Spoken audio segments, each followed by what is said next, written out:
साथ संगत जी, प्यार से कहना धन निरंकार जी। साथ संगत जी, स्वागत है आप सभी का आपके अपने चैनल पर।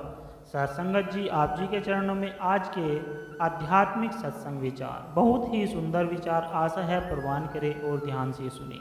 साथ संगत जी, जो दूसरों को इज्जत देता है असल में वह खुद इज्जतदार होता है, क्योंकि इंसान दूसरों को वही चीज़ देता है जो उसके पास होती है। साथ संगत जी, यहाँ पर बाबा हरदेव सिंह जी महाराज ने कहा है, गुण गाने निरंकार दे, कहे अवतार ना भूल, पर सदके उस अरदास तो जो प्रभु करे कबूल। साथ संगत जी, अगर हम मानवीय मूल्यों को मूल्यवान मानेंगे तो हमें भी मूल्यवान माना जाएगा। दिव्य गुरु हमारे जीवन को संवार देते हैं। ये सुंदर गुण सोने चांदी से कहीं ज़्यादा कीमती व हरि की निगाह में वास्तविक श्रृंगार है।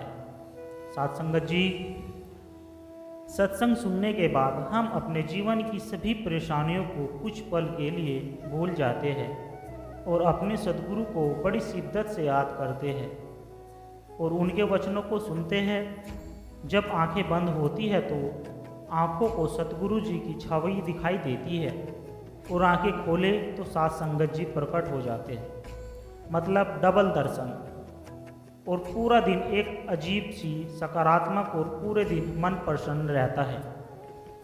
साथ संगत जी, और अगर किसी दिन सत्संग यदि आप नहीं सुन सकते तो पूरा दिन खाली और पछतावे में बीत जाता है। इसलिए हमें कभी भी सत्संग नहीं छोड़ना चाहिए। हमें नियमित रूप से लाभ लेना चाहिए। हमें सत्य के साथ रहना चाहिए, अन्यथा हमारा पूरा जीवन झूठ में व्यतीत होगा। कुछ ऐसे प्रेमी भी होते हैं जो सैकड़ों मीलों की यात्रा करके केवल 1 घंटे का सत्संग सुनने आते हैं। यह उनका अपने सद्गुरु के प्रति प्रेम ही है जो दूरियों को नज़दीकियों में बदल देता है। अगर आप कोई महत्वपूर्ण काम छोड़कर भी सत्संग सुनने आएंगे तो भी आपको कोई नुकसान नहीं होगा। सत्संग सद्गुरु ने भेजा है। जब मालिक ने जीव को प्यार और नाम का हाथ देकर भेजा है तो हमें चाहिए क्या कि हम सत्संग तक पहुँचे, ध्यान से सुने और उस पर अमल करें। सत्संगत जी, कड़वा सच, किसी भी व्यक्ति को ज़्यादा सुधारने की कोशिश करोगे तो वह आपका दुश्मन बन जाएगा। हमें परमार्थ की कदर नहीं है, संसारिक कर्मों को प्राथमिकता देते हैं और सतगुरु लिस्ट के आखिर में है। अगर कोई ग्राहक रात को 3 बजे 30,000 की चीज़ लेने आता है तो बड़ी खुशी से रात को दुकान खोल देते हैं, पर सतगुरु हमें करोड़ों की परमार्थी दौलत बिल्कुल मुफ्त में देना चाहते हैं, तो हम सुबह उठते ही नहीं और उस दौलत को लेने से इनकार कर देते हैं। हम पूछे अपने आप से, कैसे व्यापारी है हम सब गलतियां करते हैं। हमें अपनी गलतियां पर पछतावा करना चाहिए और उससे सीखना चाहिए, लेकिन उन्हें भविष्य में दोहराना नहीं चाहिए।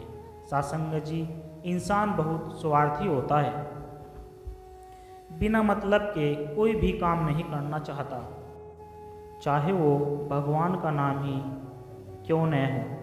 अगर कोई आकर किसी व्यक्ति से कहे कि आज अमेरिका में फ्री फ्लोटिंग हो रही है, आप भी जाकर बुक कर लीजिए, तो सारा दिन सब कुछ छोड़कर सारा ध्यान अमेरिका में उस प्लांट पर रहेगा।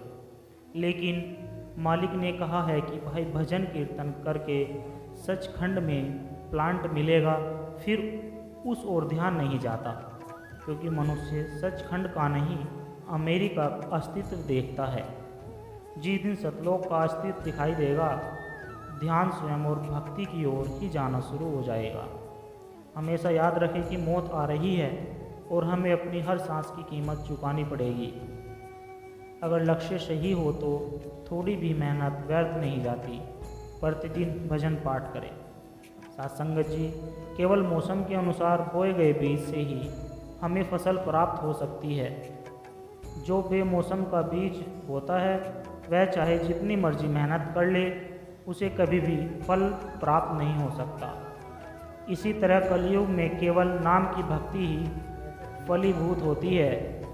इसे संत कहते हैं कि अब कल्लू आयो रे, एक नाम बोबे बोबे। इसलिए हमें हर प्रकार के अन्य कर्मों को त्याग कर केवल नाम की भक्ति में करनी चाहिए। सासंगत जी, जो मिले, जब मिले और जितना मिले उसी में संतुष्ट रहना चाहिए। आपको स्वयं तो आनंद से भर देगा ही, साथ ही साथ दूसरे भी आपके प्रति सम्मान की भावना का उदय कर देते हैं। जीवन प्रति क्षण एक नई चुनौती प्रस्तुत करता है।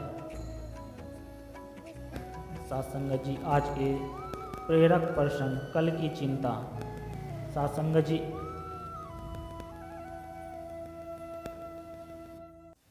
जिस हृदय में कुल मालिक परमात्मा या सतगुरु का प्रेम समा जाता है, फिर उसके अंदर किसी दूसरी वस्तु की प्रति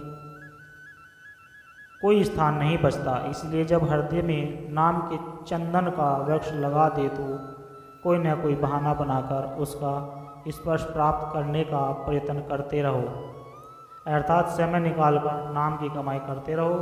परमात्मा हमारे सबके अंदर मौजूद है, लेकिन बिना गुरु कृपा से उसे कोई नहीं पा सकता। वह मालिक हमेशा हमारे साथ रहता है, वह हमारे अंदर ही है, पर अपने अंदर होते हुए भी हम उसे जानते नहीं। इसलिए आज हम दुखों और मुसीबतों में घिरे हुए हैं। जब गुरु मिला, उसने अंदर का रास्ता बताया, तब जाकर हमें अपने अंदर ही परमात्मा के दर्शन हुए। इसलिए बढ़ाई गुरु की ही है। गुरु का मतलब ही दया मेहर होता है। शिष्य तो नामदान की बख्शीश देते हुए समय ही सतगुरु या जिम्मेदारियां अपने ऊपर ले लेते हैं। शिष्य ने अपना कर्तव्य निभाया है या नहीं, इसका ख्याल न करके वे अपना वादा जरूर पूरा करते हैं।